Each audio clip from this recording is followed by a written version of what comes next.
ਸਤਿ ਸ਼੍ਰੀ ਅਕਾਲ ਜੀ ਸਾਰਿਆਂ ਨੂੰ। ਮੇਰਾ ਨਾਮ ਆਸ਼ਾ ਹੈ ਤੇ ਮੇਰੀ ਉਮਰ 20 ਸਾਲ ਹੈ।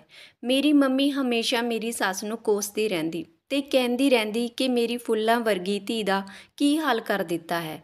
ਰੱਬ ਉਸ ਨੂੰ ਵੀ ਦੇਖੇਗਾ, ਤੂੰ ਦੇਖੀ ਉਸ ਦਾ ਕੀ ਹਾਲ ਹੋਵੇਗਾ। ਮੈਨੂੰ ਆਪਣੀ ਮੰਮੀ ਦੀਆਂ ਗੱਲਾਂ ਤੇ ਬਹੁਤ ਗੁੱਸਾ ਆਉਂਦਾ ਕਿਉਂਕਿ ਮੇਰੀ ਸੱਸ ਤਾਂ ਬਹੁਤ ਚੰਗੀ ਸੀ। ਉਹਨਾਂ ਨੇ ਮੇਰੀ ਜ਼ਿੰਦਗੀ ਸਵਰਗ ਬਣਾ ਦਿੱਤੀ ਸੀ। ਮੈਂ ਤਾਂ ਪਹਿਲਾਂ ਤੋਂ ਵੀ ਜ਼ਿਆਦਾ ਸੋਹਣੀ ਸੁਨੱਖੀ ਹੋ ਗਈ ਸੀ। ਮੇਰੀ ਸੱਸ ਹਰ ਹਫ਼ਤੇ ਮੈਨੂੰ ਬਾਜ਼ਾਰ ਲੈ ਕੇ ਜਾਂਦੀ ਤੇ ਹਜ਼ਾਰਾਂ ਰੁਪਏ ਦੀ ਸ਼ਾਪਿੰਗ ਕਰਵਾਉਂਦੀ। ਫਿਰ ਮੇਰੀ ਮੰਮੀ ਪਤਾ ਨਹੀਂ ਮੇਰੀ ਸੱਸ ਨੂੰ ਕਿਉਂ ਬਦਦੁਆਵਾਂ ਦਿੰਦੀ ਸੀ।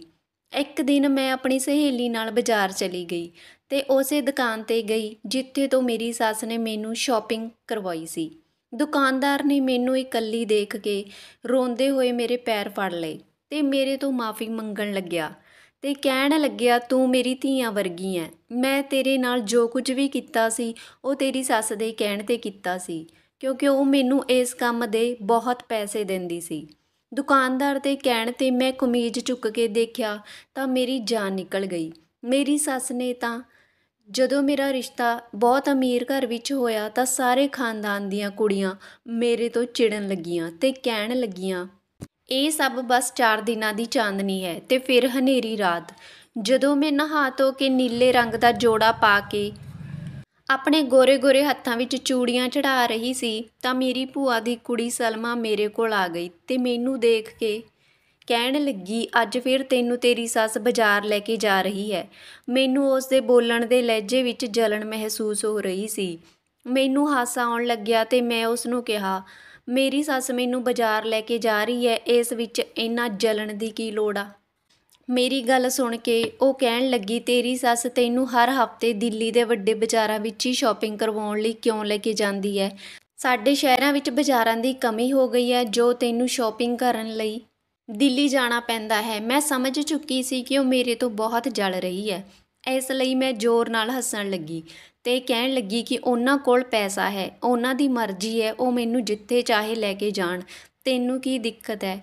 ਮੇਰੀ ਸੱਸ ਮੈਨੂੰ ਆਪਣੀ ਵੱਡੀ ਗੱਡੀ ਵਿੱਚ ਦਿੱਲੀ ਲੈ ਕੇ ਜਾਂਦੀ ਸੀ ਤੇ ਪੂਰੀ ਦਿੱਲੀ ਦੀ ਸੈਰ ਕਰਾਉਂਦੀ ਸੀ ਤੇ ਨਾਲ ਹੀ ਮਹਿੰਗੇ ਤੋਂ ਮਹਿੰਗੀ ਸ਼ਾਪਿੰਗ ਕਰਵਾਉਂਦੀ ਸੀ।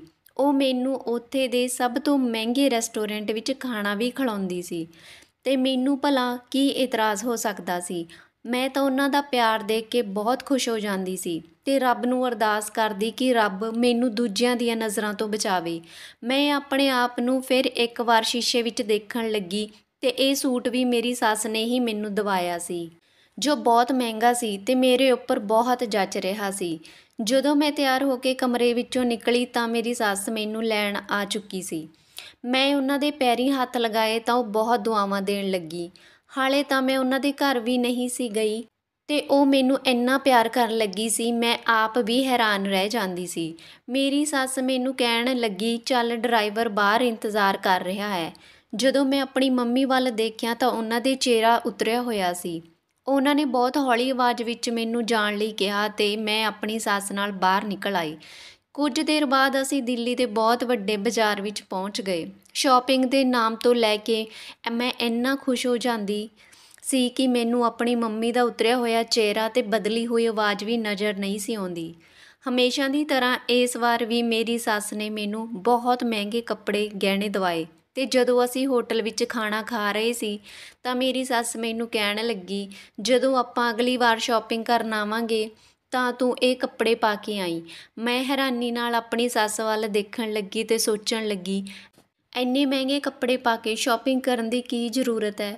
ਮੈਂ ਉਹਨਾਂ ਨੂੰ ਕੁਝ ਨਹੀਂ ਕਹਿੰਦੀ ਸੀ ਕਿਉਂਕਿ ਅਮੀਰ ਲੋਕਾਂ ਦੇ ਆਪਣੇ ਹੀ ਤੌਰ ਤਰੀਕੇ ਹੁੰਦੇ ਹਨ, ਇਸ ਲਈ ਉਹ ਜਿਵੇਂ ਕਹਿੰਦੀ ਸੀ ਮੈਂ ਉਸੇ ਤਰ੍ਹਾਂ ਕਰਦੀ ਰਹਿੰਦੀ। ਮੇਰੀ ਸੱਸ ਆਪ ਵੀ ਬਹੁਤ ਜ਼ਿਆਦਾ ਮਾਡਰਨ ਸੀ ਤੇ ਉਹ ਆਪ ਵੀ ਬਹੁਤ ਤਿਆਰ ਹੋ ਕੇ ਸ਼ਾਪਿੰਗ ਕਰਨ ਜਾਂਦੀ ਸੀ। ਸ਼ਾਪਿੰਗ ਤੋਂ ਫ੍ਰੀ ਹੋਣ ਤੋਂ ਬਾਅਦ ਮੇਰੀ ਸੱਸ ਮੈਨੂੰ ਦਿੱਲੀ ਦੇ ਵੱਡੇ ਰੈਸਟੋਰੈਂਟ ਵਿੱਚ ਲਿਜਾ ਕੇ ਖਾਣਾ ਖਵਾਉਂਦੀ ਸੀ ਕਿਉਂਕਿ ਉਹਨਾਂ ਨੂੰ ਆਪ ਵੀ ਖਾਣ ਦਾ ਬਹੁਤ ਸ਼ੌਕ ਸੀ। ਦਿੱਲੀ ਦੇ ਬਾਜ਼ਾਰਾਂ ਵਿੱਚ ਬਹੁਤ ਜ਼ਿਆਦਾ ਭੀੜ ਹੁੰਦੀ ਸੀ। ਉਹ ਦੁਕਾਨ ਵਾਲਾ ਵੀ ਸਾਨੂੰ ਬਹੁਤ ਚੰਗੀ ਤਰ੍ਹਾਂ ਜਾਣ ਗਿਆ ਸੀ, ਇਸ ਲਈ ਸਾਨੂੰ ਦੇਖਦੇ ਹੀ ਉਹ ਸਾਡੇ ਲਈ ਖਾਣ ਪੀਣ ਦੀਆਂ ਚੀਜ਼ਾਂ ਮੰਗਵਾ ਦਿੰਦਾ। ਖਾਣ ਪੀਣ ਤੋਂ ਬਾਅਦ ਮੈਂ ਥੱਕ ਚੁੱਕੀ ਸੀ, ਇਸ ਲਈ ਮੇਰੀ ਸੱਸ ਕਹਿਣ ਲੱਗੀ, ਬਹੁਤ ਦੇਰ ਹੋ ਗਈ ਹੈ, ਇਸ ਲਈ ਘਰ ਚੱਲਦੇ ਹਾਂ। ਮੈਂ ਆਰਾਮ ਨਾਲ ਕਾਰ ਵਿੱਚ ਬੈਠ ਕੇ ਅੱਖਾਂ ਬੰਦ ਕਰ ਲਈਆਂ। ਮੈਨੂੰ ਪਤਾ ਹੀ ਨਹੀਂ ਲੱਗਿਆ ਕਦੋਂ ਘਰ ਪਹੁੰਚ ਗਈ। ਘਰ ਆਉਣ 'ਤੇ ਜਦੋਂ ਗੱਡੀ ਰੁਕੀ ਤਾਂ ਮੇਰੀ ਸੱਸ ਨੇ ਮੈਨੂੰ ਆਵਾਜ਼ ਮਾਰੀ ਤੇ ਕਹਿਣ ਲੱਗੀ, ਆਇਸ਼ਾ ਬੇਟਾ ਚੱਲ ਤੇਰਾ ਘਰ ਆ ਗਿਆ। ਮੈਂ ਅੱਖਾਂ ਖੋਲ੍ਹੀਆਂ ਤਾਂ ਮੈਂ ਦੇਖਿਆ ਸੱਚਮੁੱਚ ਘਰ ਦੇ ਦਰਵਾਜ਼ੇ ਨੇੜੇ ਪਹੁੰਚ ਚੁੱਕੀ ਸੀ। ਮੈਨੂੰ ਤਾਂ ਰਸਤੇ ਦਾ ਪਤਾ ਹੀ ਨਹੀਂ ਸੀ ਚੱਲਿਆ। ਮੈਂ ਸਾਰਾ ਸਮਾਨ ਚੁੱਕਿਆ ਤੇ ਗੱਡੀ ਵਿੱਚੋਂ ਉਤਰਨ ਲੱਗੀ ਤਾਂ ਮੇਰੀ ਸੱਸ ਨੇ ਕਿਹਾ, ਅਗਲੀ ਵਾਰ ਸ਼ਾਪਿੰਗ 'ਤੇ ਜਾਣ ਲਈ ਇਸ ਤੋਂ ਵੀ ਜ਼ਿਆਦਾ ਤਿਆਰ ਹੋ ਕੇ ਆਈ। ਤੂੰ ਇਹਨਾਂ ਕੱਪੜਿਆਂ ਵਿੱਚ ਬਹੁਤ ਜ਼ਿਆਦਾ ਸੋਹਣੀ ਲੱਗਦੀ ਐ। ਆਪਣੀ ਸੱਸ ਦੀ ਗੱਲ ਸੁਣ ਕੇ ਮੈਨੂੰ ਸ਼ਰਮ ਆ ਗਈ।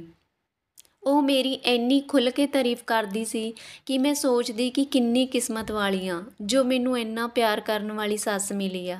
ਨਹੀਂ ਤਾਂ ਲੋਕ ਸੱਸਾਂ ਬਾਰੇ ਪਤਾ ਨਹੀਂ ਇਹ ਕਿਹੋ ਜਿਹੀਆਂ ਗੱਲਾਂ ਬਣਾਉਂਦੇ ਹਨ। ਮੈਨੂੰ ਤਾਂ ਵਿਆਹ ਦੇ ਨਾਮ ਤੋਂ ਵੀ ਡਰ ਲੱਗਦਾ ਸੀ। ਮੇਰੀ ਸਹੇਲੀ ਵੀ ਆਪਣੀ ਸੱਸ ਦੀਆਂ ਬੁਰਾਈਆਂ ਕਰਦੀ ਰਹਿੰਦੀ ਸੀ, ਪਰ ਮੇਰੀ ਸੱਸ ਤਾਂ ਵਿਆਹ ਤੋਂ ਪਹਿਲਾਂ ਹੀ ਮੇਰਾ ਬਹੁਤ ਖਿਆਲ ਰੱਖਦੀ ਸੀ।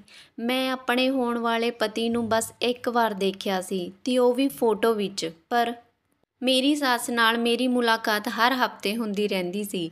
ਸ਼ੁਰੂ ਵਿੱਚ ਤਾਂ ਮੇਰੇ ਲਈ ਇਹ ਸਭ ਕੁਝ ਬਹੁਤ ਅਜੀਬ ਸੀ, ਪਰ ਹੁਣ ਮੈਨੂੰ ਆਦਤ ਹੋ ਗਈ ਸੀ। ਮੈਂ ਥੱਕੀ ਹਾਰੀ ਸਮਾਨ ਚੁੱਕ ਕੇ ਜਦੋਂ ਘਰ ਦੇ ਅੰਦਰ ਆਈ ਤਾਂ ਮੈਨੂੰ ਅੰਦਾਜ਼ਾ ਹੋਇਆ ਮੈਂ ਕੋਈ 6-7 ਘੰਟੇ ਬਾਅਦ ਘਰ ਆਈ ਸੀ। ਮੈਂ ਸਾਰੀ ਸ਼ਾਪਿੰਗ ਬੈਗ ਆਪਣੇ ਕਮਰੇ ਵਿੱਚ ਰੱਖੇ ਤੇ ਮੰਮੀ ਦੇ ਕਮਰੇ ਵਿੱਚ ਲੈ ਕੇ ਚਲੀ ਗਈ। ਮੰਮੀ ਪੂਜਾ ਕਰ ਰਹੀ ਸੀ ਤੇ ਰੋਂਦੀ ਹੋਈ ਦੁਆ ਕਰ ਰਹੀ ਸੀ ਕਿ ਹੇ ਪਰਮਾਤਮਾ, ਮੇਰੀ ਧੀ ਨੂੰ ਕਦੇ ਵੀ ਸੱਚਾਈ ਦਾ ਪਤਾ ਨਾ ਚੱਲੇ। ਹੇ ਰੱਬਾ, ਮੈਨੂੰ ਮਾਫ਼ ਕਰ ਦੇ। ਇਹ ਸੁਣ ਕੇ ਮੈਂ ਬਹੁਤ ਹੈਰਾਨ ਹੋਈ। ਜਦੋਂ ਮੈਂ ਮੰਮੀ ਨੂੰ ਪਿੱਛੇ ਤੋਂ ਆਵਾਜ਼ ਮਾਰੀ ਤਾਂ ਚੁੱਪ ਹੋ ਗਈ ਤੇ ਆਪਣੇ ਹੰਝੂ ਪੂੰਝਣ ਲੱਗੀ ਤੇ ਕਹਿਣ ਲੱਗੀ, ਚਲੀ ਗਈ ਤੇਰੀ ਮਨਹੂਸ ਸੱਸ। ਮਰ ਜਾਣੀ ਨੇ ਮੇਰੀ ਫੁੱਲਾਂ ਵਰਗੀ ਧੀ ਦਾ ਕੀ ਹਾਲ ਕਰ ਦਿੱਤਾ ਹੈ। ਮੈਨੂੰ ਆਪਣੀ ਮੰਮੀ ਦੀਆਂ ਗੱਲਾਂ 'ਤੇ ਬਹੁਤ ਗੁੱਸਾ ਆਉਂਦਾ। ਮੇਰੀ ਸੱਸ ਤਾਂ ਬਹੁਤ ਚੰਗੀ ਸੀ। ਜੇਕਰ ਉਹਨਾਂ ਨੂੰ ਮੇਰੀ ਸੱਸ ਇੰਨੀ ਬੁਰੀ ਲੱਗਦੀ ਸੀ ਤਾਂ ਉਹਨਾਂ ਨੇ ਮੇਰਾ ਰਿਸ਼ਤਾ ਹੀ ਕਿਉਂ ਕੀਤਾ ਸੀ। ਪਰ ਮੇਰੇ ਇਹਨਾਂ ਸਵਾਲਾਂ ਦਾ ਮੰਮੀ ਕੋਲੋਂ ਕੋਈ ਜਵਾਬ ਨਹੀਂ ਸੀ ਮਿਲਦਾ। ਉਹ ਬਸ ਇੰਨਾ ਕਹਿੰਦੀ, ਮੇਰੀ ਬੱਚੀ ਤੂੰ ਥੱਕ ਗਈ ਹੋਵੇਂਗੀ, ਜਾ ਕੇ ਆਰਾਮ ਕਰ ਲੈ। ਮੈਂ ਮੰਮੀ ਨੂੰ ਪੁੱਛਿਆ, ਤੁਸੀਂ ਰੱਬ ਅੱਗੇ ਦੁਆਵਾਂ ਕਰ ਰਹੇ ਸੀ, ਅਜਿਹੀ ਕਿਹੜੀ ਗੱਲ ਆ ਜੋ ਮੈਨੂੰ ਨਹੀਂ ਪਤਾ ਲੱਗਣੀ ਚਾਹੀਦੀ। ਉਹ ਘਬਰਾ ਗਈ ਤੇ ਕਹਿਣ ਲੱਗੀ, ਕੁਝ ਨਹੀਂ, ਬਸ ਤੇਰੇ ਹੱਕ ਵਿੱਚ ਰੱਬ ਤੋਂ ਦੁਆਵਾਂ ਮੰਗਦੀ ਸੀ। ਤੇਰੀਆਂ ਖੁਸ਼ੀਆਂ ਨੂੰ ਕਿਸੇ ਦੀ ਨਜ਼ਰ ਨਾ ਲੱਗੇ। ਤੈਨੂੰ ਤਾਂ ਪਤਾ ਹੀ ਹੈ ਆਪਣੇ ਰਿਸ਼ਤੇਦਾਰ ਤੇਰੇ ਇਸ ਰਿਸ਼ਤੇ ਬਾਰੇ ਕਿਹੋ ਜਿਹੀਆਂ ਗੱਲਾਂ ਕਰਦੇ ਨੇ। ਮੈਂ ਮੰਮੀ ਦੇ ਗੱਲ ਲੱਗ ਗਈ ਤੇ ਉਹਨਾਂ ਨੂੰ ਦੱਸਣ ਲੱਗੀ ਕਿ ਮੇਰੀ ਸੱਸ ਨੇ ਅੱਜ ਮੈਨੂੰ ਕਿੰਨੀ ਮਹਿੰਗੀ ਸ਼ਾਪਿੰਗ ਕਰਵਾਈ। ਫਿਰ ਮੈਂ ਮੰਮੀ ਨੂੰ ਆਪਣੇ ਕਮਰੇ ਵਿੱਚ ਲਿਜਾ ਕੇ ਸਾਰੀਆਂ ਚੀਜ਼ਾਂ ਦਿਖਾਉਣ ਲੱਗੀ ਤੇ ਉਹ ਚੁੱਪਚਾਪ ਮੇਰਾ ਸਮਾਨ ਦੇਖਦੀ ਰਹੀ ਤੇ ਫਿਰ ਮੇਰੇ ਚਿਹਰੇ ਦੀ ਖੁਸ਼ੀ ਨੂੰ ਦੇਖ ਕੇ ਹੌਲੀ ਜਿਹੀ ਮੁਸਕਰਾਉਣ ਲੱਗੀ। ਪਤਾ ਨਹੀਂ ਕਿਉਂ ਉਹਨਾਂ ਦੀ ਮੁਸਕਰਾਹਟ ਵਿੱਚ ਅਜੀਬ ਜਿਹਾ ਦਰਦ ਮਹਿਸੂਸ ਹੁੰਦਾ ਹੈ। ਮੰਮੀ ਆਪਣੇ ਕਮਰੇ ਵਿੱਚ ਚਲੀ ਗਈ। ਮੈਂ ਵੀ ਬਹੁਤ ਥਕਾਨ ਮਹਿਸੂਸ ਕਰ ਰਹੀ ਸੀ, ਇਸ ਲਈ ਮੈਂ ਵੀ ਸੌਂ ਗਈ। ਮੇਰੀ ਬਾਕੀ ਦੀਆਂ ਭੈਣਾਂ ਉੱਪਰ ਛੱਤ 'ਤੇ ਸਨ, ਇਸ ਲਈ ਨੀਚੇ ਬਹੁਤ ਸ਼ਾਂਤੀ ਸੀ। ਉਂਝ ਵੀ ਮੇਰੀ ਮੰਮੀ ਮੇਰੀਆਂ ਭੈਣਾਂ ਨੂੰ ਮੇਰੀ ਸੱਸ ਦੇ ਸਾਹਮਣੇ ਨਹੀਂ ਸੀ ਆਉਣ ਦਿੰਦੀ ਤੇ ਨਾ ਹੀ ਮੈਨੂੰ ਆਪਣਾ ਸ਼ਾਪਿੰਗ ਵਾਲਾ ਸਮਾਨ ਆਪਣੀਆਂ ਭੈਣਾਂ ਨੂੰ ਦਿਖਾਉਣ ਦੀ ਇਜਾਜ਼ਤ ਸੀ, ਕਿਉਂਕਿ ਮੰਮੀ ਕਹਿੰਦੀ ਸੀ ਕਿ ਕਿਤੇ ਅਜਿਹਾ ਨਾ ਹੋਵੇ ਤੇਰੀਆਂ ਭੈਣਾਂ ਦਾ ਦਿਲ ਦੁਖੇ ਤੇ ਉਹਨਾਂ ਨੂੰ ਇਹ ਅਹਿਸਾਸ ਹੋਵੇ ਕਿ ਉਹਨਾਂ ਕੋਲ ਇਹ ਸਭ ਕੁਝ ਨਹੀਂ ਹੈ। ਇਸ ਲਈ ਮੈਂ ਆਪਣੀਆਂ ਭੈਣਾਂ ਨੂੰ ਆਪਣਾ ਖਰੀਦਿਆ ਹੋਇਆ ਸਮਾਨ ਨਹੀਂ ਸੀ ਦਿਖਾਉਂਦੀ, ਬਲਕਿ ਉਹਨਾਂ ਨੂੰ ਇਹ ਚੀਜ਼ਾਂ ਦੇ ਦਿੰਦੀ ਸੀ ਜੋ ਮੇਰੀ ਸੱਸ ਨੇ ਮੈਨੂੰ ਉਹਨਾਂ ਲਈ ਦਵਾਈਆਂ ਹੁੰਦੀਆਂ ਸਨ। ਮੈਂ ਬਿਸਤਰ 'ਤੇ ਲੇਟ ਕੇ ਆਪਣੇ ਪਤੀ ਦੇ ਸੁਪਨੇ ਦੇਖਣ ਲੱਗੀ। ਮੇਰਾ ਹੋਣ ਵਾਲਾ ਪਤੀ ਅਸਲਮ ਦੂਜੇ ਦੇਸ਼ ਵਿੱਚ ਰਹਿੰਦਾ ਸੀ ਤੇ ਉਹ ਉੱਥੇ ਹੀ ਕੰਮ ਕਰਦਾ ਸੀ। ਉਹ ਇੱਕ ਪੜ੍ਹਿਆ ਲਿਖਿਆ ਸੋਹਣਾ ਮੁੰਡਾ ਸੀ। ਉਸ ਨੂੰ ਕੋਈ ਵੀ ਕੁੜੀ ਆਸਾਨੀ ਨਾਲ ਮਿਲ ਸਕਦੀ ਸੀ, ਪਰ ਸ਼ਾਇਦ ਰੱਬ ਨੇ ਉਸ ਨੂੰ ਮੇਰੇ ਨਸੀਬ ਵਿੱਚ ਲਿਖਿਆ ਸੀ। ਮੇਰਾ ਰਿਸ਼ਤਾ ਇੱਕ ਵੱਡੇ ਬੰਗਲੇ ਵਿੱਚ ਰਹਿਣ ਵਾਲੀ ਔਰਤ ਨੇ ਕਰਵਾਇਆ ਸੀ, ਜਿੱਥੇ ਮੰਮੀ ਕੰਮ ਕਰਦੀ ਸੀ। ਮੈਂ ਆਪਣੇ ਮੰਗੇਤਰ ਦੀ ਸਿਰਫ ਫੋਟੋ ਦੇਖੀ ਸੀ। ਸ਼ੁਰੂ ਵਿੱਚ ਮੈਂ ਬਹੁਤ ਜ਼ਿਆਦਾ ਪਰੇਸ਼ਾਨ ਸੀ ਕਿ ਮੰਮੀ ਨੇ ਇੰਨੇ ਅਮੀਰ ਲੋਕਾਂ ਨਾਲ ਮੇਰਾ ਰਿਸ਼ਤਾ ਕਰ ਦਿੱਤਾ। ਪਤਾ ਨਹੀਂ ਉਹ ਕਿਹੋ ਜਿਹੇ ਹੋਣਗੇ, ਪਰ ਜਦੋਂ ਮੈਂ ਆਪਣੀ ਹੋਣ ਵਾਲੀ ਸੱਸ ਨੂੰ ਮਿਲੀ ਤਾਂ ਉਹਨਾਂ ਦਾ ਸੁਭਾਅ ਤੇ ਪਿਆਰ ਦੇਖ ਕੇ ਮੈਂ ਹੈਰਾਨ ਰਹਿ ਗਈ। ਸਾਡੇ ਘਰ ਦੇ ਹਾਲਾਤ ਬਿਲਕੁਲ ਵੀ ਚੰਗੇ ਨਹੀਂ ਸਨ, ਕਿਉਂਕਿ ਪਾਪਾ ਦੀ ਮੌਤ ਤੋਂ ਬਾਅਦ ਮੰਮੀ ਲੋਕਾਂ ਦੇ ਘਰ ਵਿੱਚ ਕੰਮ ਕਰਕੇ ਗੁਜ਼ਾਰਾ ਕਰਦੀ ਸੀ। ਅਸੀਂ 4 ਭੈਣਾਂ ਸੀ ਤੇ ਮੈਂ ਹੀ ਸਭ ਤੋਂ ਵੱਡੀ ਸੀ। ਮੰਮੀ ਬਹੁਤ ਮੁਸ਼ਕਿਲ ਨਾਲ ਸਾਡਾ ਪੇਟ ਪਾਲ ਰਹੀ ਸੀ। ਮੇਰੇ ਲਈ ਕਿਸੇ ਚੰਗੇ ਘਰ ਦਾ ਰਿਸ਼ਤਾ ਆਉਣਾ ਮੁਮਕਿਨ ਨਹੀਂ ਸੀ। ਮੰਮੀ ਨੇ ਮੈਨੂੰ ਦੱਸਿਆ, ਵੱਡੇ ਬੰਗਲੇ ਵਾਲੀ ਔਰਤ ਇੱਕ ਵਧੀਆ ਰਿਸ਼ਤਾ ਦੱਸ ਰਹੀ ਹੈ ਤੇ ਉਹ ਲੋਕ ਸਾਡੇ ਘਰ ਆਉਣ ਵਾਲੇ ਹਨ। ਤਾਂ ਮੈਨੂੰ ਲੱਗਿਆ ਕਿ ਸ਼ਾਇਦ ਉਹਨਾਂ ਦੇ ਘਰ ਕੰਮ ਕਰਨ ਵਾਲੇ ਕਿਸੇ ਨੌਕਰ ਦਾ ਰਿਸ਼ਤਾ ਹੋਵੇਗਾ। ਸਾਰੀ ਕਾਲੇ ਰੰਗ ਦੀ ਗੱਡੀ ਸਾਡੇ ਦਰਵਾਜ਼ੇ ਕੋਲ ਆ ਕੇ ਰੁਕੀ ਤਾਂ ਮੇਰੀ ਹੋਣ ਵਾਲੀ ਸੱਸ ਗੱਡੀ ਤੋਂ ਉਤਰ ਕੇ ਜਦੋਂ ਸਾਡੇ ਘਰ ਦੇ ਅੰਦਰ ਆਈ ਤਾਂ ਮੈਂ ਉਹਨਾਂ ਨੂੰ ਦੇਖ ਕੇ ਬਹੁਤ ਹੈਰਾਨ ਹੋ ਗਈ, ਕਿਉਂਕਿ ਉਹਨਾਂ ਨੂੰ ਦੇਖ ਕੇ ਤਾਂ ਇੰਜ ਲੱਗਦਾ ਸੀ ਜਿਵੇਂ ਉਹ ਬਹੁਤ ਵੱਡੇ ਅਮੀਰ ਖਾਨ ਨਾਲ ਸੰਬੰਧ ਰੱਖਦੀ ਹੈ। ਮੈਨੂੰ ਦੇਖ ਕੇ ਉਹਨਾਂ ਨੇ ਮੇਰੇ ਹੱਥ 'ਤੇ 2-2 ਹਜ਼ਾਰ ਦੇ ਕਈ ਨੋਟ ਰੱਖ ਦਿੱਤੇ ਤੇ ਰਿਸ਼ਤਾ ਪੱਕਾ ਕਰ ਦਿੱਤਾ। ਮੈਨੂੰ ਤਾਂ ਆਪਣੀ ਕਿਸਮਤ 'ਤੇ ਯਕੀਨ ਨਹੀਂ ਸੀ ਹੋ ਰਿਹਾ ਤੇ ਮੰਮੀ ਦੀ ਅੱਖਾਂ ਵਿੱਚ ਹੰਝੂ ਸਨ। ਉਹਨਾਂ ਨੇ ਮੈਨੂੰ ਗਲ ਲਗਾ ਲਿਆ ਤੇ ਕਹਿਣ ਲੱਗੀ, ਮੈਂ ਇਹ ਫੈਸਲਾ ਸਾਡੇ ਸਭ ਦੇ ਹੱਕ ਵਿੱਚ ਕੀਤਾ ਹੈ। ਤੂੰ ਕਦੇ ਵੀ ਆਪਣੀ ਮਾਂ ਨਾਲ ਕੋਈ ਸ਼ਿਕਾਇਤ ਨਾ ਰੱਖੀ ਤੇ ਹਮੇਸ਼ਾ ਖੁਸ਼ ਰਹੀਂ। ਮੈਨੂੰ ਆਪਣੇ ਮੰਮੀ ਦੀਆਂ ਅਜੀਬੋ-ਗਰੀਬ ਗੱਲਾਂ ਸਮਝ ਨਹੀਂ ਸੀ ਆ ਰਹੀਆਂ। ਇੰਨੇ ਵੱਡੇ ਘਰ ਵਿੱਚੋਂ ਆਏ ਰਿਸ਼ਤੇ ਨੂੰ ਭਲਾ ਮੈਂ ਕਿਉਂ ਸਵੀਕਾਰ ਨਾ ਕਰਦੀ। ਫਿਰ ਅਸਲਮ ਦੀ ਫੋਟੋ ਦੇਖ ਕੇ ਮੈਂ ਆਪਣਾ ਦਿਲ ਹੀ ਹਾਰ ਬੈਠੀ ਸੀ। ਮੇਰੀ ਸੱਸ ਨੇ ਮੇਰੇ ਨਾਲ ਮੇਰੀਆਂ ਛੋਟੀਆਂ ਭੈਣਾਂ ਦੇ ਹੱਥ ਵਿੱਚ ਵੀ ਬਹੁਤ ਸਾਰੇ ਪੈਸੇ ਫੜਾਏ। ਮੈਨੂੰ ਜਦੋਂ ਵੀ ਸ਼ਾਪਿੰਗ ਕਰਵਾਉਣ ਲੈ ਕੇ ਜਾਂਦੀ ਤਾਂ ਮੇਰੀਆਂ ਭੈਣਾਂ ਲਈ ਵੀ ਕੁਝ ਨਾ ਕੁਝ ਜ਼ਰੂਰ ਦਿਵਾਉਂਦੀ। ਸੱਚ ਕਹਾਂ ਤਾਂ ਇਸ ਰਿਸ਼ਤੇ ਨੇ ਸਾਡੇ ਘਰ ਦੇ ਹਾਲਾਤ ਹੀ ਬਦਲ ਕੇ ਰੱਖ ਦਿੱਤੇ ਸਨ। ਮੰਮੀ ਨੇ ਹੁਣ ਦੂਜਿਆਂ ਦੇ ਘਰਾਂ ਵਿੱਚ ਜਾ ਕੇ ਕੰਮ ਕਰਨਾ ਬੰਦ ਕਰ ਦਿੱਤਾ ਸੀ। ਮੇਰੀ ਸੱਸ ਸਾਡੇ ਘਰ ਵਿੱਚ ਇੰਨਾ ਕੁਝ ਲੈ ਕੇ ਆਉਂਦੀ ਕਿ ਕੰਮ ਦੀ ਜ਼ਰੂਰਤ ਹੀ ਨਹੀਂ ਸੀ ਰਹਿੰਦੀ। ਪਰ ਮੈਨੂੰ ਅੱਜ ਤੱਕ ਇਸ ਗੱਲ ਦੀ ਸਮਝ ਨਹੀਂ ਆਈ ਕਿ ਮੇਰੀ ਮੰਮੀ ਨੇ ਹੀ ਮੇਰਾ ਰਿਸ਼ਤਾ ਤੈਅ ਕੀਤਾ ਸੀ। ਉਹੀ ਮੇਰੀ ਸੱਸ ਨੂੰ ਬੁਰਾ ਭਲਾ ਕਹਿੰਦੀ ਰਹਿੰਦੀ ਸੀ। ਇਹੀ ਸੋਚਦੇ ਮੈਨੂੰ ਨੀਂਦ ਆ ਗਈ ਤੇ ਸਵੇਰੇ ਮੇਰੀ ਅੱਖ ਉਸ ਵੇਲੇ ਖੁੱਲ੍ਹੀ ਜਦੋਂ ਮੇਰੇ ਕਾਲਜ ਜਾਣ ਦਾ ਸਮਾਂ ਹੋ ਗਿਆ। ਉਂਝ ਤਾਂ ਮੈਂ 12ਵੀਂ ਕਰਕੇ ਪੜ੍ਹਾਈ ਛੱਡ ਦਿੱਤੀ ਸੀ, ਪਰ ਜਦੋਂ ਮੇਰਾ ਰਿਸ਼ਤਾ ਹੋਇਆ ਸੀ ਤਾਂ ਮੇਰੀ ਸੱਸ ਨੇ ਪੜ੍ਹਾਈ ਲਈ ਮੈਨੂੰ ਮਜਬੂਰ ਕਰ ਦਿੱਤਾ ਸੀ। ਉਹਨਾਂ ਦਾ ਕਹਿਣਾ ਸੀ ਕਿ ਵੱਡੇ ਲੋਕਾਂ ਵਿੱਚ ਉੱਠਣ ਬੈਠਣ ਲਈ ਪੜ੍ਹਿਆ ਲਿਖਿਆ ਹੋਣਾ ਜ਼ਰੂਰੀ ਹੈ। ਉਹਨਾਂ ਦੀ ਗੱਲ ਠੀਕ ਵੀ ਸੀ, ਕਿਉਂਕਿ ਜਦੋਂ ਮੈਂ ਉਹਨਾਂ ਨਾਲ ਵੱਡੀਆਂ ਦੁਕਾਨਾਂ ਵਿੱਚ ਜਾਂਦੀ ਤਾਂ ਉੱਥੇ ਕੰਮ ਕਰਨ ਵਾਲੀਆਂ ਕੁੜੀਆਂ ਵੀ ਇੰਗਲਿਸ਼ ਵਿੱਚ ਸਵਾਲ ਜਵਾਬ ਕਰਦੀਆਂ ਸਨ। ਇਸ ਲਈ ਮੈਂ ਸਰਕਾਰੀ ਕਾਲਜ ਵਿੱਚ ਦਾਖਲਾ ਲਿਆ ਤੇ ਅੱਗੇ ਦੀ ਪੜ੍ਹਾਈ ਸ਼ੁਰੂ ਕਰ ਦਿੱਤੀ। ਮੈਂ ਜਲਦੀ ਤਿਆਰ ਹੋ ਕੇ ਕਾਲਜ ਪਹੁੰਚੀ ਤਾਂ ਪਤਾ ਲੱਗਿਆ ਕਿ ਕਾਲਜ ਵਾਲੇ ਸਾਰੇ ਸਟੂਡੈਂਟ ਦਿੱਲੀ ਘੁੰਮਣ ਜਾ ਰਹੇ ਹਨ। ਸਹੇਲੀਆਂ ਦੇ ਕਹਿਣ 'ਤੇ ਮੈਂ ਵੀ ਉਹਨਾਂ ਨਾਲ ਜਾਣ ਲਈ ਤਿਆਰ ਹੋ ਗਈ। 3 ਦਿਨ ਬਾਅਦ ਅਸੀਂ ਸਭ ਦਿੱਲੀ ਦੇ ਟੂਰ 'ਤੇ ਨਿਕਲ ਗਏ। ਜਦੋਂ ਅਸੀਂ ਦਿੱਲੀ ਪਹੁੰਚੇ ਤਾਂ ਰਸਤੇ ਵਿੱਚ ਉਹੀ ਬਾਜ਼ਾਰ ਆਇਆ। ਮੈਂ ਸਭ ਨੂੰ ਦੱਸਿਆ ਕਿ ਇੱਥੇ ਇੱਕ ਮਸ਼ਹੂਰ ਛੋਲੇ ਭਟੂਰੇ ਵਾਲਾ ਹੈ, ਚਲੋ ਉੱਥੇ ਜਾ ਕੇ ਛੋਲੇ ਭਟੂਰੇ ਖਾਂਦੇ ਹਾਂ। ਅਸੀਂ ਸਭ ਉਸ ਦੁਕਾਨ 'ਤੇ ਪਹੁੰਚ ਗਏ। ਦੇਖਦੇ ਹੀ ਪਹਿਚਾਣ ਗਿਆ ਤੇ ਜਦੋਂ ਉਸਨੇ ਦੇਖਿਆ ਮੈਂ ਆਪਣੀ ਸੱਸ ਨਾਲ ਨਹੀਂ ਬਲਕਿ ਆਪਣੀਆਂ ਸਹੇਲੀਆਂ ਨਾਲ ਆਈ ਹਾਂ ਤਾਂ ਉਸਨੇ ਮੈਨੂੰ ਇੱਕ ਕੋਨੇ ਵਿੱਚ ਬੁਲਾਇਆ। ਮੈਂ ਜਿਵੇਂ ਉਸਦੇ ਕੋਲ ਗਈ ਉਹ ਰੋਂਦੇ ਹੋਏ ਆਪਣੇ ਹੱਥ ਜੋੜ ਕੇ ਖੜ ਗਿਆ ਤੇ ਕਹਿਣ ਲੱਗਿਆ ਬੇਟੀ ਮੈਨੂੰ ਮਾਫ਼ ਕਰ ਦੇ। ਮੈਂ ਤੇਰੇ ਨਾਲ ਜੋ ਵੀ ਕੀਤਾ ਤੇਰੀ ਸੱਸ ਦੇ ਕਹਿਣ 'ਤੇ ਕੀਤਾ।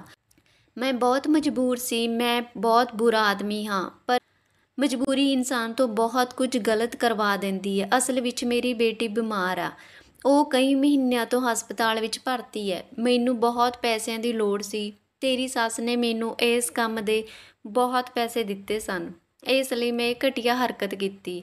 ਮੈਂ ਇੱਕ ਵਾਰ ਵੀ ਨਹੀਂ ਸੀ ਸੋਚਿਆ ਕਿ ਤੂੰ ਵੀ ਕਿਸੇ ਦੀ ਧੀ ਆ। ਮੈਂ ਤੇਰੇ ਨਾਲ ਕਿੰਨਾ ਗਲਤ ਕਿਵੇਂ ਕਰ ਸਕਦਾ ਹਾਂ। ਜਦੋਂ ਕਿ ਮੈਂ ਹੈਰਾਨੀ ਨਾਲ ਉਸਦੇ ਛੋਲੇ ਭਟੂਰੇ ਵਾਲੇ ਨੂੰ ਦੇਖ ਰਹੀ ਸੀ ਜੋ ਬਹੁਤ ਰੋ ਰਿਹਾ ਸੀ। ਮੈਨੂੰ ਕੁਝ ਸਮਝ ਨਹੀਂ ਸੀ ਆ ਰਿਹਾ। ਮੈਂ ਤੁਰੰਤ ਉਸਨੂੰ ਕਿਹਾ, ਅੰਕਲ ਸ਼ਾਇਦ ਤੁਹਾਨੂੰ ਕੋਈ ਗਲਤਫਹਿਮੀ ਹੋਈ ਆ, ਤੁਸੀਂ ਮੈਨੂੰ ਕੋਈ ਹੋਰ ਸਮਝ ਰਹੇ ਹੋ। ਮੈਂ ਤੇ ਮੇਰੀ ਸੱਸ ਤਾਂ ਹਰ ਹਫ਼ਤੇ ਤੁਹਾਡੇ ਇੱਥੇ ਛੋਲੇ ਭਟੂਰੇ ਖਾਣ ਆਉਂਦੇ ਹਾਂ।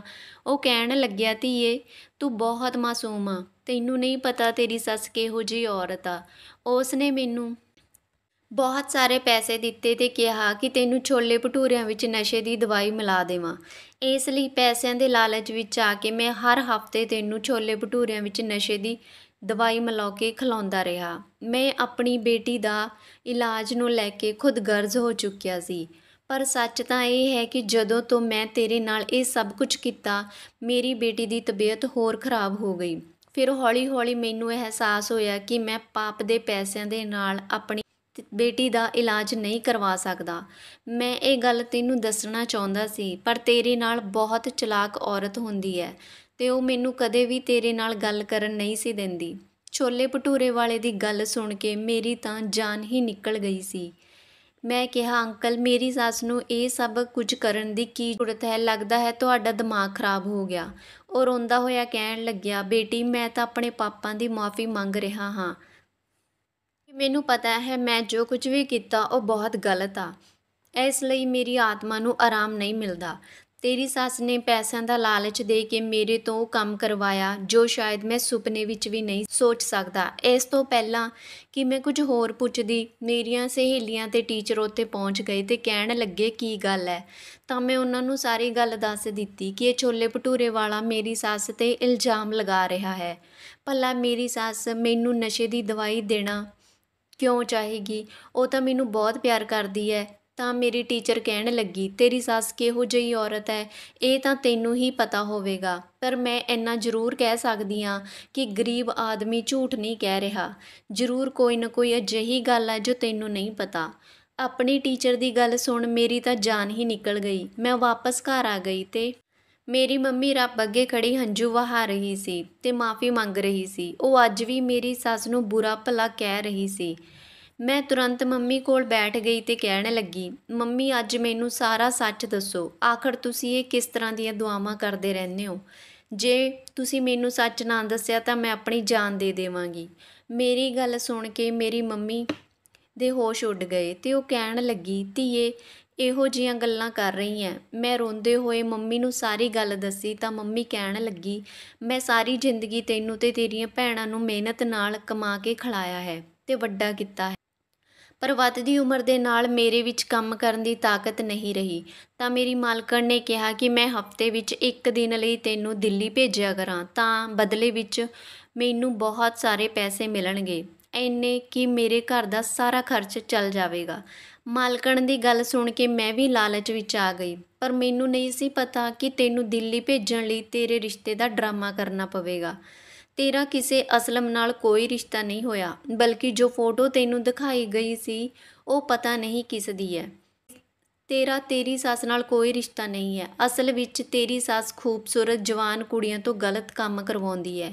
ਜਿਸ ਬੰਗਲੇ ਵਿੱਚ ਮੈਂ ਕੰਮ ਕਰਦੀ ਸੀ ਉਹ ਤੇਰੀ ਸੱਸ ਦੀ ਸਹੇਲੀ ਹੈ। ਇਸ ਲਈ ਉਸਨੇ ਰਿਸ਼ਤੇ ਦੇ ਨਾਂ 'ਤੇ ਉਸ ਨੂੰ ਸਾਡੇ ਘਰ ਭੇਜ ਦਿੱਤਾ। ਤੇਰੀ ਖੂਬਸੂਰਤੀ ਦੇਖ ਕੇ ਔਰਤ ਮੂੰਹ ਮੰਗੇ ਪੈਸੇ ਦੇਣ ਨੂੰ ਵੀ ਤਿਆਰ ਹੋ ਗਈ। ਮੈਂ ਸੋਚਿਆ ਕਿ ਤੈਨੂੰ ਕੁਰਬਾਨ ਕਰਕੇ ਤੇਰੀਆਂ ਬਾਕੀ ਭੈਣਾਂ ਦਾ ਭਵਿੱਖ ਠੀਕ ਹੋ ਜਾਵੇਗਾ, ਪਰ ਜਦੋਂ ਤੂੰ ਹਰ ਹਫ਼ਤੇ ਪੈਸੇ ਲੈ ਕੇ ਆਉਂਦੀ ਤਾਂ ਮੇਰਾ ਦਿਲ ਜਲਦਾ। ਮੈਨੂੰ ਅਹਿਸਾਸ ਹੁੰਦਾ ਕਿ ਮੈਂ ਆਪਣੀ ਧੀ ਨਾਲ ਕਿੰਨਾ ਗਲਤ ਕੀਤਾ ਹੈ। ਇੱਕ ਦਿਨ ਮੈਂ ਆਪਣੀ ਮਾਲਕਣ ਨੂੰ ਇਹ ਸਭ ਕੁਝ ਖਤਮ ਕਰਨ ਲਈ ਕਿਹਾ ਤਾਂ ਉਹ ਕਹਿਣ ਲੱਗੀ, ਹੁਣ ਕੁਝ ਨਹੀਂ ਹੋ ਸਕਦਾ। ਜ਼ਿਆਦਾ ਹੁਸ਼ਿਆਰੀ ਕੀਤੀ ਤਾਂ ਮੈਂ ਸਾਰੀ ਹਕੀਕਤ ਤੇਰੀ ਧੀ ਨੂੰ ਦੱਸ ਦੇਵਾਂਗੀ ਕਿ ਤੇਰੀ ਮਾਂ ਨੇ ਖੁਦ ਤੈਨੂੰ ਵੇਚਿਆ ਹੈ। ਇਸ ਲਈ ਮੈਂ ਹਰ ਵੇਲੇ ਉਸ ਔਰਤ ਨੂੰ ਬਦਦੁਆਵਾਂ ਦਿੰਦੀ ਰਹਿੰਦੀ। ਮੈਨੂੰ ਡਰ ਸੀ ਜਿਸ ਦਿਨ ਤੈਨੂੰ ਸੱਚ ਦਾ ਪਤਾ ਲੱਗੇਗਾ ਤੂੰ ਮੇਰੇ ਨਾਲ ਨਫ਼ਰਤ ਕਰਨ ਲੱਗੇਂਗੀ। ਇਸ ਲਈ ਮੈਂ ਰੱਬ ਤੋਂ ਦੁਆ ਮੰਗਦੀ ਸੀ ਕਿ ਤੈਨੂੰ ਕਦੇ ਵੀ ਸੱਚ ਦਾ ਪਤਾ ਨਾ ਲੱਗੇ। ਉਹ ਔਰਤ ਜੋ ਤੇਰੀ ਸੱਸ ਬਣੀ ਬੈਠੀ ਹੈ ਤੇ ਤੈਨੂੰ ਦਿੱਲੀ ਲੈ ਕੇ ਜਾਂਦੀ ਹੈ, ਪਹਿਲਾਂ ਸ਼ਾਪਿੰਗ ਕਰਵਾਉਂਦੀ ਹੈ ਤੇ ਫਿਰ ਛੋਲੇ ਭਟੂਰੇ ਵਾਲੇ ਤੋਂ ਨਸ਼ੇ ਦੀ ਦਵਾਈ ਮਿਲਵਾ ਕੇ ਤੈਨੂੰ ਖਿਲਾ ਦਿੰਦੀ ਹੈ। ਗੱਡੀ ਵਿੱਚ ਬੈਠ ਕੇ ਤੈਨੂੰ ਗੂੜ੍ਹੀ ਨੀਂਦ ਆ ਜਾਂਦੀ ਹੈ। ਫਿਰ ਉਹ ਤੈਨੂੰ ਇੱਕ ਹੋਟਲ ਵਿੱਚ ਲਿਜਾ ਕੇ ਕੁਝ ਘੰਟਿਆਂ ਲਈ ਤੇਰਾ ਸੌਦਾ ਕਰ ਦਿੰਦੀ ਹੈ। ਤੂੰ ਇੰਨੀ ਸੋਹਣੀ ਹੈ ਕਿ ਬੇਹੋਸ਼ੀ ਦੀ ਹਾਲਤ ਵਿੱਚ ਵੀ ਤੈਨੂੰ ਲੋਕ ਖਰੀਦ ਲੈਂਦੇ ਹਨ। ਅੱਜ ਤੱਕ ਜੋ ਕੁਝ ਹੋਇਆ ਉਸ ਵਿੱਚ ਤੇਰੀ ਮਾਂ ਵੀ ਇੰਨੀ ਹੀ ਕਸੂਰਵਾਰ ਹੈ ਜਿੰਨੀ ਔਰਤ। ਛੋਲੇ ਭਟੂਰੇ ਵਾਲੇ ਨੇ ਤਾਂ ਜੋ ਕੁਝ ਵੀ ਕੀਤਾ ਉਹ ਆਪਣੀ ਮਜਬੂਰੀ ਵਿੱਚ ਕੀਤਾ, ਪਰ ਮੈਂ ਇਹ ਸੋਚ ਕੇ ਤੇਰੀ ਇੱਜ਼ਤ ਦਾਅ 'ਤੇ ਲਗਾ ਦਿੱਤੀ ਕਿ ਇਸ ਤਰ੍ਹਾਂ ਸਾਡੇ ਘਰ ਦੇ ਹਾਲਾਤ ਠੀਕ ਹੋ ਜਾਣਗੇ, ਤੇਰੀਆਂ ਭੈਣਾਂ ਦਾ ਭਵਿੱਖ ਸੁਧਰ ਜਾਵੇਗਾ। ਆਪਣੀਆਂ ਬਾਕੀ 3 ਭੈਣਾਂ ਦੀ ਖੁਸ਼ੀ ਦੀ ਖਾਤਰ ਮੈਂ ਤੇਰੀ ਖੁਸ਼ੀਆਂ ਦੀ ਤੇ ਤੇਰੀ ਜਵਾਨੀ ਕੁਰਬਾਨ ਕਰ ਦਿੱਤੀ। ਮੰਮੀ ਤੋਂ ਸੱਚ ਸੁਣ ਕੇ ਮੇਰੇ ਉੱਪਰ ਜਿਵੇਂ ਕੋਈ ਪਹਾੜ ਹੀ ਟੁੱਟ ਗਿਆ ਸੀ। ਮੈਂ ਸੋਚ ਨਹੀਂ ਸੀ ਸਕਦੀ ਕਿ ਮੇਰੀ ਮੰਮੀ ਮੇਰੇ ਨਾਲ ਐਡਾ ਵੱਡਾ ਧੋਖਾ ਕਰ ਸਕਦੀ ਹੈ। ਮੈਨੂੰ ਆਪਣੇ ਖਾਨਦਾਨ ਦੀਆਂ ਕੁੜੀਆਂ ਦੀ ਉਹੀ ਗੱਲ ਯਾਦ ਆਈ ਕਿ ਇਹ ਸਭ ਕੁਝ 4 ਦਿਨਾਂ ਦੀ ਚਾਨਣੀ ਹੈ, ਫਿਰ ਹਨੇਰੀ ਰਾਤ। ਮੈਂ 4 ਦਿਨ ਦੀ ਚਾਨਣੀ ਦੇਖ ਚੁੱਕੀ ਸੀ ਤੇ ਹੁਣ ਸਭ ਕੁਝ ਹਨੇਰੀ ਰਾਤ ਵਰਗਾ ਸੀ। ਮੈਂ ਮੰਮੀ ਦੇ ਅੱਗੇ ਹੱਥ ਜੋੜ ਦਿੱਤੇ ਤੇ ਕਿਹਾ, ਮੈਨੂੰ ਪੈਸਿਆਂ ਗਹਿਣਿਆਂ ਦੀ ਹਵਸ ਨਹੀਂ, ਮੈਨੂੰ ਬਸ ਇੱਕ ਦਲਦਲ ਵਿੱਚੋਂ ਬਾਹਰ ਕੱਢ ਦੇਵੇ। ਮੈਂ ਇਸ ਤਰ੍ਹਾਂ ਆਪਣੇ ਆਪ ਨੂੰ ਕਿਸੇ ਦੇ ਹਵਾਲੇ ਨਹੀਂ ਕਰ ਸਕਦੀ। ਮੈਂ ਇਸ ਤਰ੍ਹਾਂ ਆਪਣੀ ਦੁਨੀਆ ਬਰਬਾਦ ਨਹੀਂ ਕਰ ਸਕਦੀ। ਮੈਂ ਜੋ ਸੁਪਨੇ ਅਸਲਮ ਲਈ ਦੇਖੇ ਸਨ ਉਹ ਸਭ ਟੁੱਟ ਚੁੱਕੇ ਸਨ। ਮੰਮੀ ਨੇ ਮੇਰੇ ਨਾਲ ਵਾਅਦਾ ਕੀਤਾ ਕਿ ਉਹ ਅੱਜ ਤੋਂ ਬਾਅਦ ਮੈਨੂੰ ਉਸ ਔਰਤ ਨਾਲ ਨਹੀਂ ਭੇਜੇਗੀ ਤੇ ਨਾ ਹੀ ਹੁਣ ਉਸ ਨਾਲ ਕੋਈ ਰਿਸ਼ਤਾ ਹੋਵੇਗਾ। ਸਾਡੇ ਸਾਰੇ ਰਿਸ਼ਤੇਦਾਰਾਂ ਨੂੰ ਮੇਰਾ ਰਿਸ਼ਤਾ ਟੁੱਟਣ ਦੀ ਖਬਰ ਦੱਸ ਦਿੱਤੀ ਗਈ ਸੀ। ਜੋ ਕੋਈ ਵੀ ਆਉਂਦਾ ਤਾਂ ਮੇਰਾ ਮਜ਼ਾਕ ਉਡਾ ਕੇ ਚਲਿਆ ਜਾਂਦਾ। ਮੇਰਾ ਘਰ, ਮੇਰਾ ਘਮੰਡ ਸਭ ਟੁੱਟ ਚੁੱਕਿਆ ਸੀ। ਉਹ ਔਰਤ ਜੋ ਮੇਰੀ ਸੱਸ ਬਣੀ ਹੋਈ ਸੀ, ਮੇਰੀ ਮੰਮੀ ਦੇ ਮਨ੍ਹਾ ਕਰਨ ਦੇ ਬਾਵਜੂਦ ਵੀ ਉਸ ਨੇ ਮੇਰੀ ਮੰਮੀ ਨਾਲ ਬਹੁਤ ਝਗੜਾ ਕੀਤਾ। ਗੁੱਸੇ ਵਿੱਚ ਉਹ ਸਾਡੇ ਘਰ ਤੋਂ ਨਿਕਲ ਗਈ। 3 ਦਿਨ ਬਾਅਦ ਪਤਾ ਲੱਗਿਆ ਕਿ ਉਸ ਔਰਤ ਦੀ ਕਾਰ ਐਕਸੀਡੈਂਟ ਵਿੱਚ ਮੌਤ ਹੋ ਗਈ। ਰੱਬ ਨੇ ਉਸ ਨੂੰ ਉਸਦੇ ਕਰਮਾਂ ਦੀ ਸਜ਼ਾ ਦੇ ਦਿੱਤੀ ਸੀ। ਮੇਰੀ ਮੰਮੀ ਸਾਨੂੰ ਲੈ ਕੇ ਦੂਜੇ ਸ਼ਹਿਰ ਵਿੱਚ ਆ ਗਈ ਤੇ ਅੱਜ ਇਸ ਗੱਲ ਨੂੰ ਕਈ ਸਾਲ ਗੁਜ਼ਰ ਚੁੱਕੇ ਹਨ। ਸਾਡਾ ਸਾਰੀਆਂ ਭੈਣਾਂ ਦਾ ਵਿਆਹ ਹੋ ਗਿਆ ਹੈ ਤੇ ਮੰਮੀ ਵੀ ਇਸ ਦੁਨੀਆ ਵਿੱਚ ਨਹੀਂ ਹੈ। ਮੈਂ ਵੀ ਆਪਣੇ ਪਤੀ ਨਾਲ ਖੁਸ਼ ਹਾਂ। ਮੇਰੇ ਪਤੀ ਨੂੰ ਮੇਰੀ ਪਿਛਲੀ ਜ਼ਿੰਦਗੀ ਬਾਰੇ ਵਿੱਚ ਕੁਝ ਵੀ ਪਤਾ ਨਹੀਂ ਹੈ, ਪਰ ਜਦੋਂ ਮੈਂ ਆਪਣੇ ਬੀਤੇ ਸਮੇਂ ਨੂੰ ਯਾਦ ਕਰਦੀ ਹਾਂ ਤਾਂ ਮੇਰੀ ਰੂਹ ਕੰਬ ਜਾਂਦੀ ਹੈ।